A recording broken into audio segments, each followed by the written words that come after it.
Hey everyone, welcome back to Intellings, where we explore books that open up new ways of seeing the world. Today we're talking about Sapiens, A Brief History of Humankind by Yuval Noah Harari. You have probably heard of this book before. It has sold over 20 million copies, been translated into more than 65 languages, and even has fans like Barack Obama, Bill Gates, and Mark Zuckerberg. That is a pretty impressive resume. But what is actually inside this book? Is it really that good, or is it just really good marketing? Let us dive into it. Sapiens is a history book, but not like the ones you read in school. It does not go year by year or focus on kings and battles. Instead, Harari tells the story of all of human history, from the first Homo sapiens walking the earth to the rise of modern capitalism and science. And he does it in about 450 pages. He breaks it down into 4 big chapters in our story as a species: the cognitive revolution, the agricultural revolution, the unification of humankind, and the scientific revolution. First, the cognitive revolution. This happened around 70,000 years ago when humans suddenly started thinking in more complex ways. Before that, we were just one of many species of human-like animals. We hunted, gathered, and lived in small groups. But then something changed. We developed the ability to imagine things that did not exist, like myths, gods, nations, and stories. This might sound small, but it was actually a huge leap forward. Why? Because it allowed humans to cooperate in large numbers. Harari gives a funny example. He says, you could never convince a monkey to give you a banana by promising him limitless bananas after death in monkey heaven. But humans, we believe in the afterlife, in rights, in nations. These are shared stories. And shared stories help large groups of strangers work together, something other animals cannot do. This is the core of Harari's argument. Our superpower isn't muscles or speed. It is imagination. Next comes the agricultural revolution, which happened about 12,000 years ago. This is when humans started farming and settled into permanent villages. At first glance, it looks like progress. Farming gave us more food, right? But Harari flips this idea on its head. He says the agricultural revolution actually made life worse for most people. Farmers worked longer hours than hunter-gatherers, ate a less diverse diet, and were more vulnerable to drought and disease. But because farming produced more food, populations grew, and once they grew, there was no going back. As he puts it, the agricultural revolution was history's biggest fraud.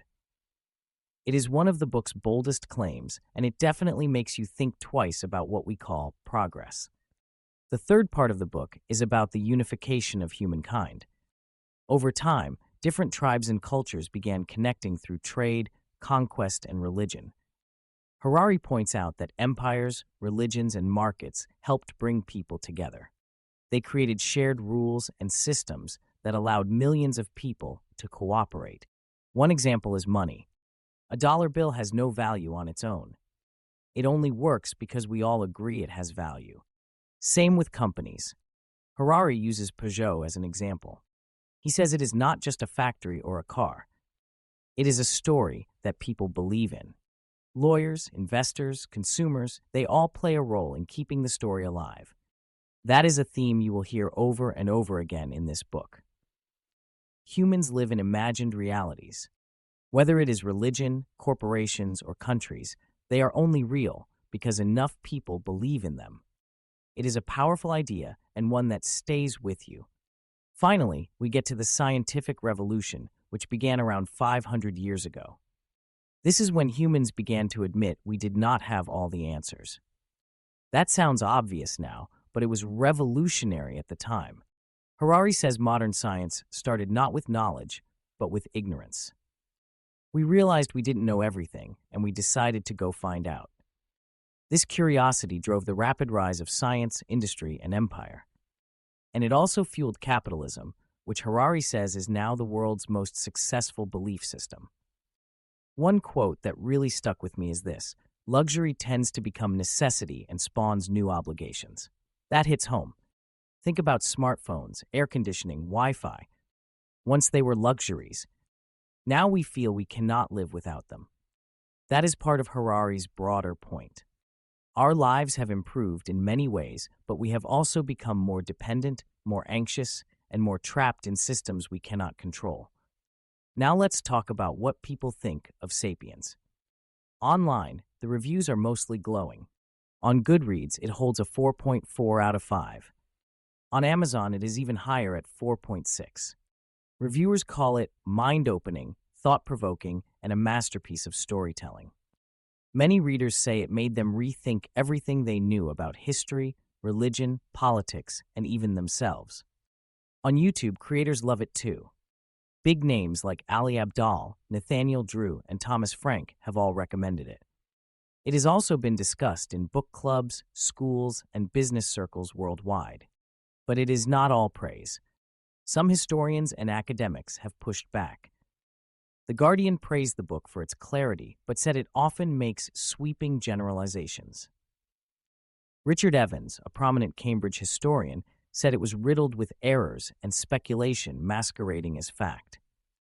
He and others argue that Harari glosses over complex issues and simplifies things too much. For example, not all scholars agree with his take on agriculture or capitalism. Some say he blends science and opinion in ways that can be misleading. Another criticism is Eurocentrism, that is, telling history too much from a Western point of view.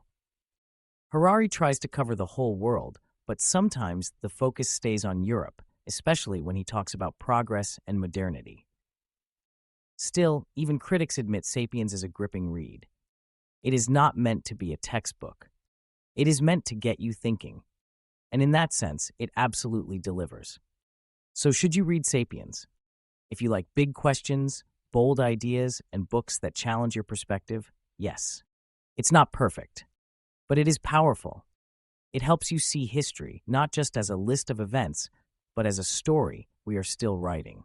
And that story is shaped not just by facts, but by the beliefs we share and the myths we live by. For students, thinkers, creators, and anyone curious about who we are and where we are going, this book is a great starting point. Let us know what you think in the comments. Did Sapiens blow your mind? Or do you think Harari goes too far? What parts stuck with you? We would love to hear your thoughts. And if you enjoyed this breakdown, do not forget to like, subscribe, and hit the bell for more deep dives into books that open up new ways of thinking. This is Intellings, where ideas come alive.